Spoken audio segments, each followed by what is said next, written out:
Okay, peeps, welcome back. So today we're going to be going over LTCN and BCHG. Let's get it. Okay, before we go over the different grayscale trusts, there's a few other things I want to go over with you guys. So number one, the portfolio here, as you guys can see, nothing has really changed. We're still up quite a bit on LTCN.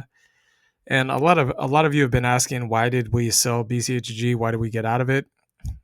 Well, there's a couple of reasons. Number one, because it's never a bad day to take profit. Again, that's not financial advice, but like we told you guys before, there's really only three ways to make money in crypto. You can long it, you can short it, or you can stake it.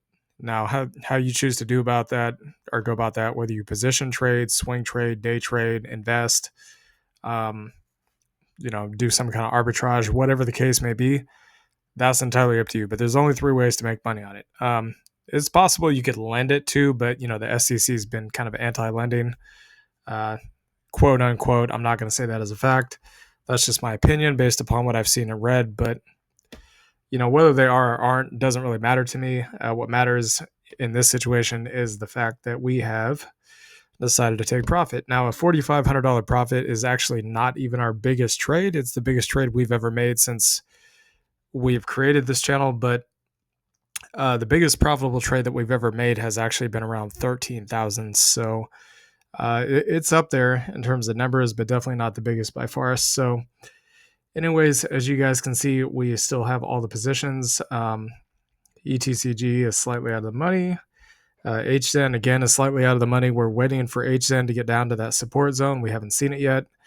ETCG is pretty much already at support, but we're kind of on the fence as to whether to buy that or some of the Bitcoin miners, because a lot of those are also at support and everything else still remains the same. So something else I wanted to show you guys is that Tesla has recently had a big bounce, as you guys can see here.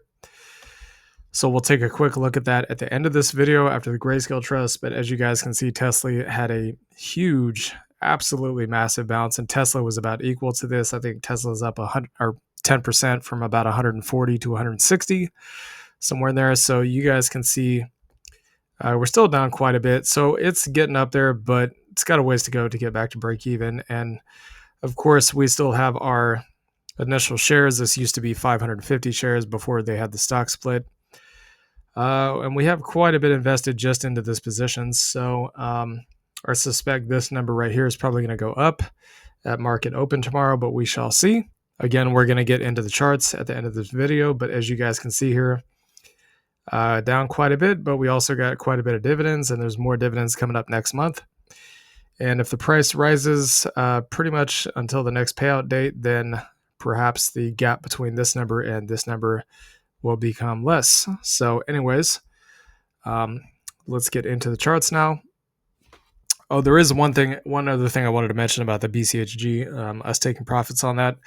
Another reason we took profits is because of this notion that's known in the crypto space as sell in May and go away.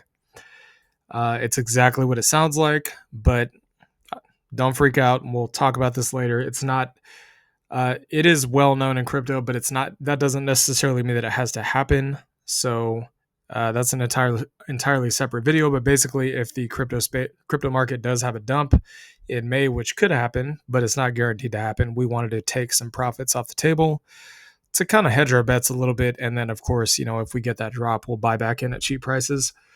So, all right, LTCN, nothing's really changed here. It's pretty much, well, I shouldn't say nothing's changed, but the price is more or less pretty much the same as it was yesterday, maybe a little bit lower.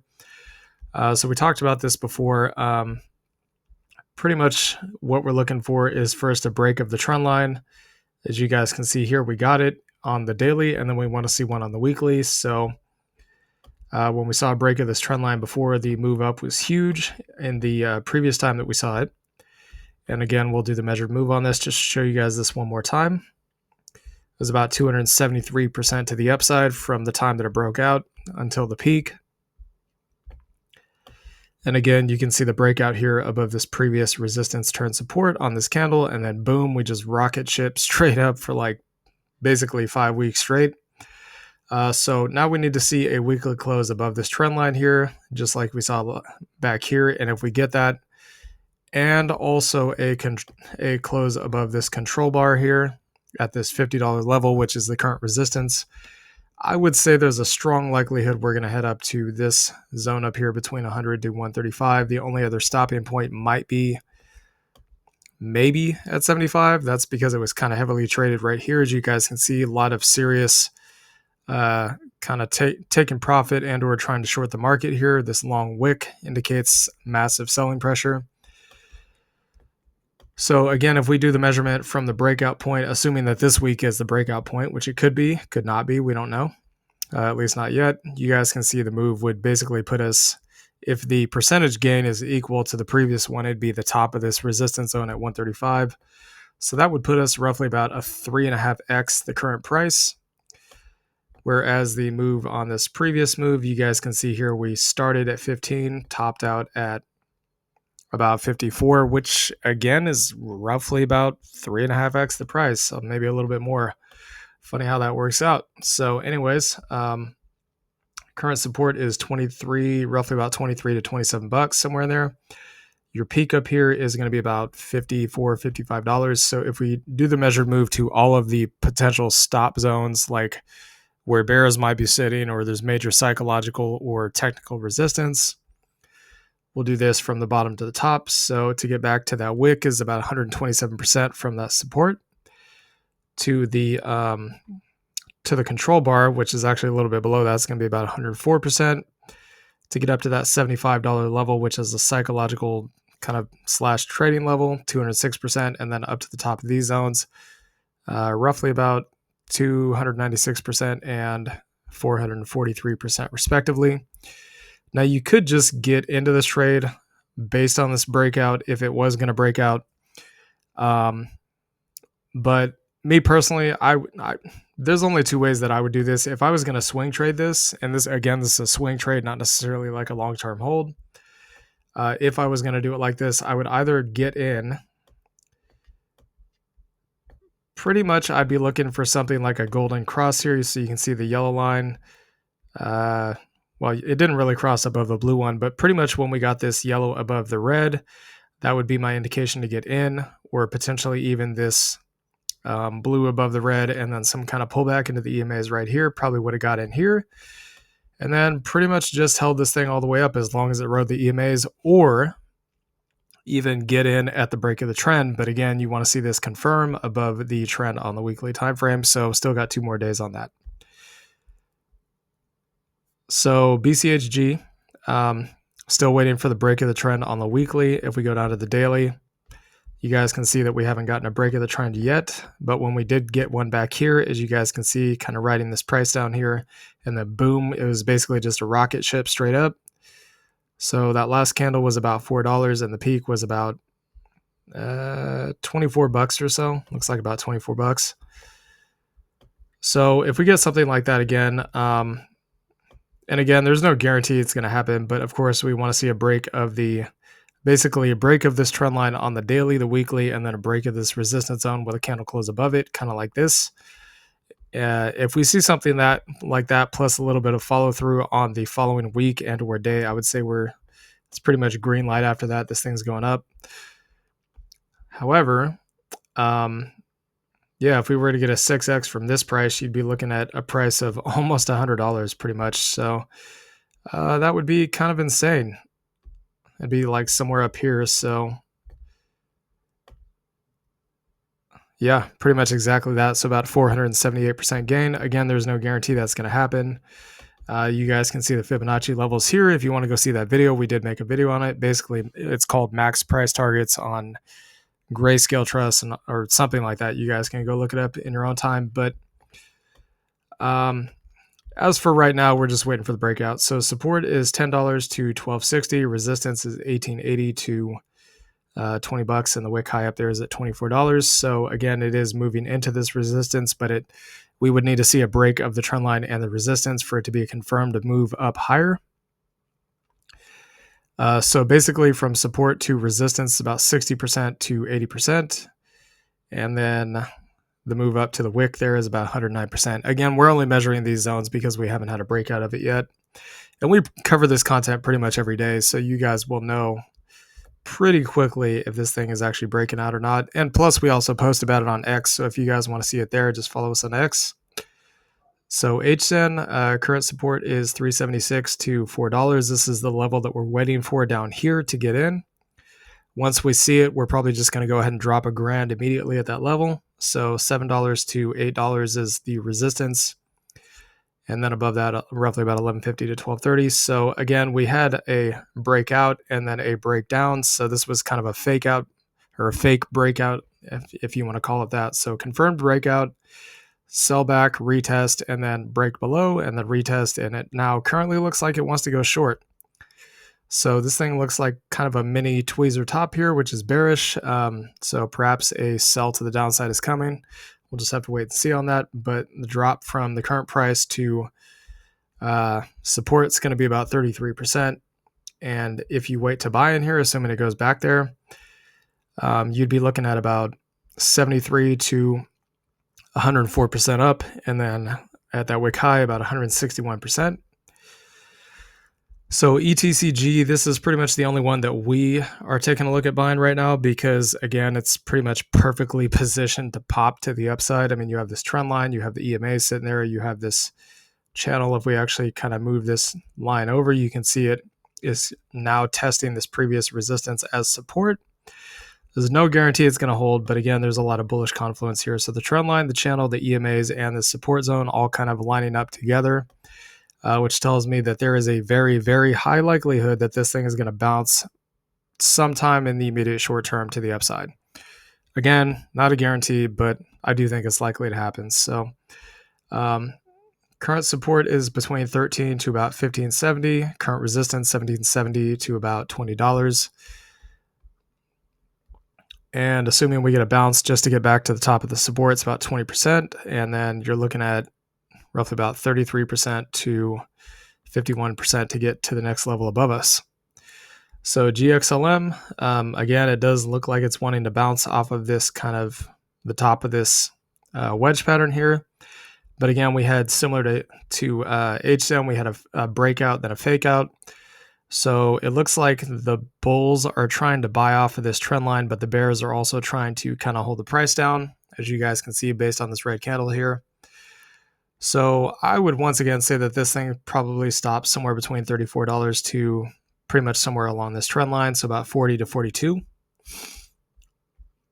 If you chose to wait for another bounce to the trend line, which again is not a guarantee to happen, you'd be looking at about 26 to 41%, and then a big move all the way up to 65%, and the resistance above is 53 to about $58. So ETH, again, this is within the cup and handle. Whoops. Okay, that was a little too far out. Sorry about that, fellas. So again, it's within the cup and handle. So you have your cup, your handle, and then your target up here. So target's going to be all the way up at $54. Resistance as of right now is $25.20 to $28.70.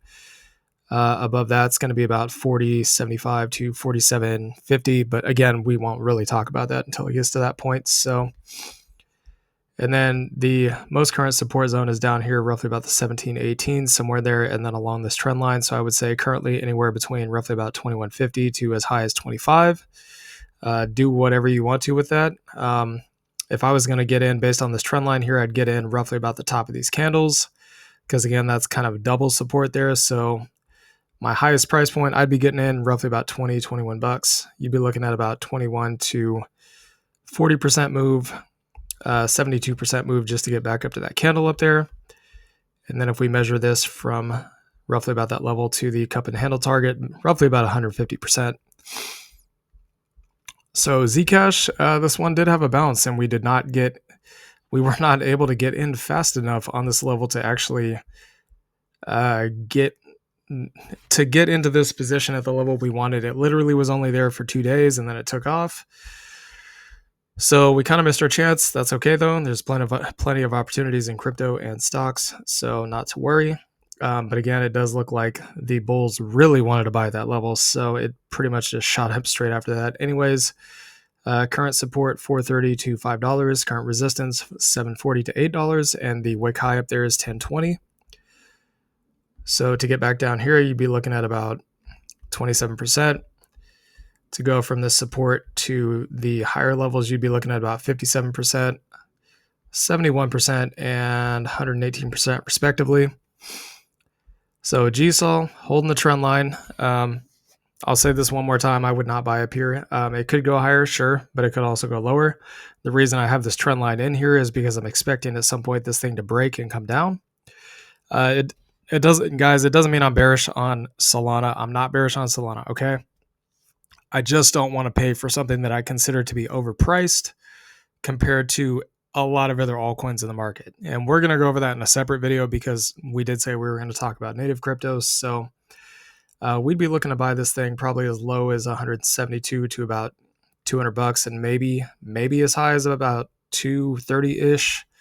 But I would say definitely not higher than that. So if it just gets down to that 230, you're looking at roughly about 47%, and then somewhere in the 50 to 60% down move to that support zone. So again, from support to the resistance up there, or the swing high, I should say, excuse me, about 206%.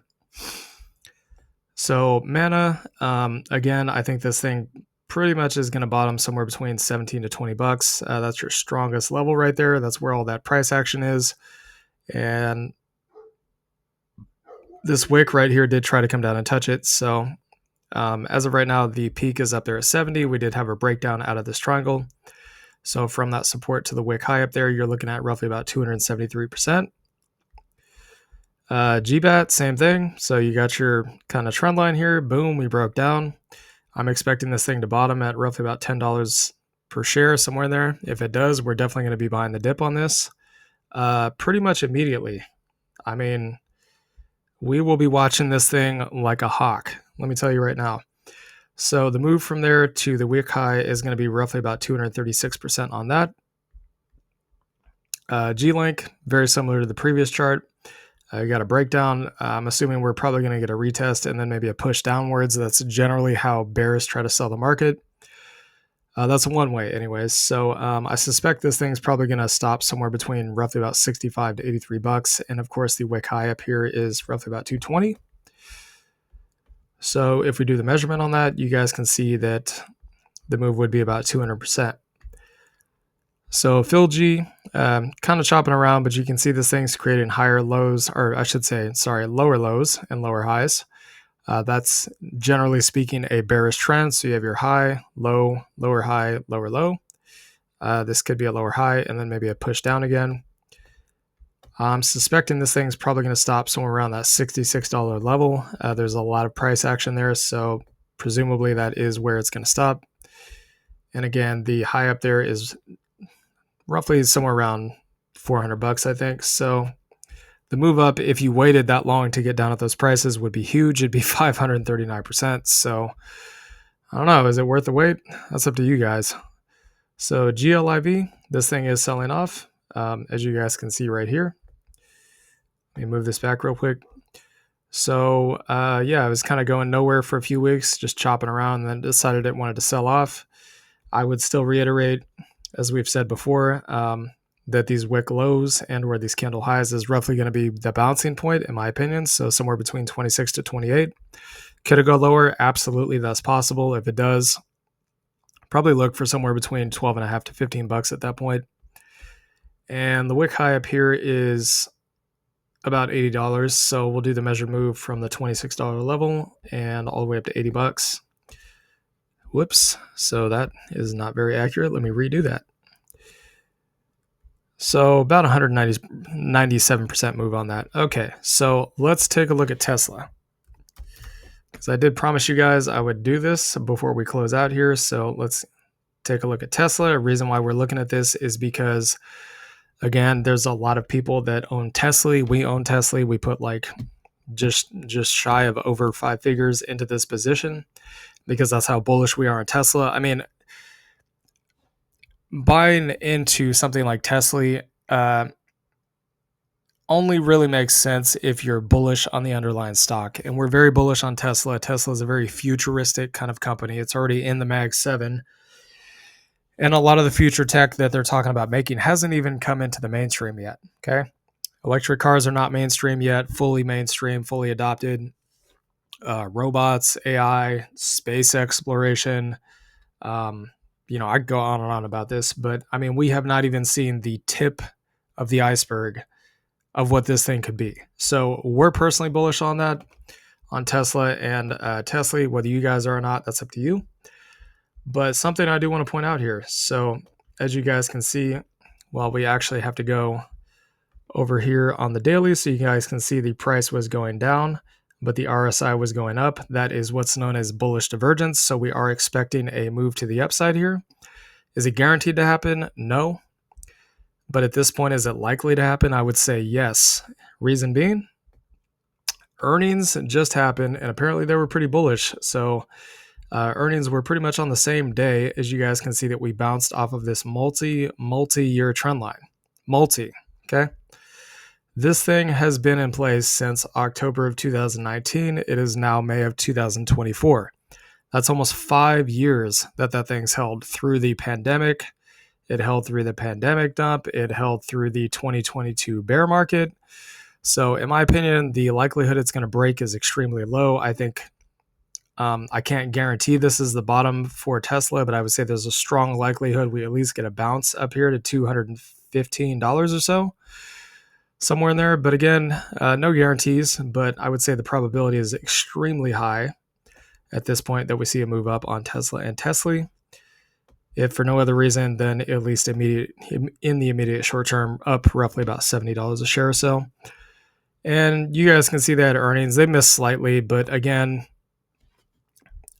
we're not really worried about it. I mean, part of the reason why they probably missed earnings was because of the price cuts on their vehicles. Is it concerning? Not really. I think it's kind of a nothing burger, to be honest. But anyways, let me know what you guys think down in the comments below, okay? So anyways, this wraps up our video on the Grayscale Trust. Hope you all enjoyed this content. Please subscribe and like, and we'll see y'all later. Peace.